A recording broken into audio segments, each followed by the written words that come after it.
MacBook வாங்கினேன். இந்த MacBook. So basically இந்த லேப்டாப் வந்து ஒரு 15 வருஷத்துக்கு மேலே நான் வச்சிருந்தேன். என்னை பொறுத்த வரைக்கும் வந்து திங்ஸ் அடிக்கடி மாத்துறதுல எனக்கு விருப்பம் இல்லை. ஒரு பொருள் வந்து அதோட மேக்ஸிமம் நமக்கு கொடுக்குதா அப்படின்றத நான் பார்ப்பேன்.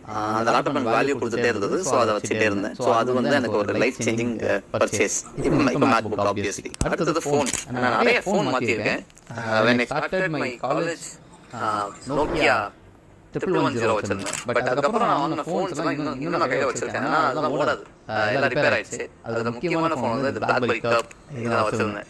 இது செம ஃபோனு. ஆனால் இப்போ ஒர்க் ஆகலை. பட் செம ஃபோனு. இது ஒர்க் ஆகாமல் போயிடுச்சுன்னு சொல்லிட்டு தான் மோட்டோ இ வாங்கினேன். அப்புறம் மோட்டோ ஜி வாங்கினேன். இது எதுவுமே ஒர்க் ஆகுது. இது எல்லாமே வந்து டன் அண்ட் டஸ்டட்.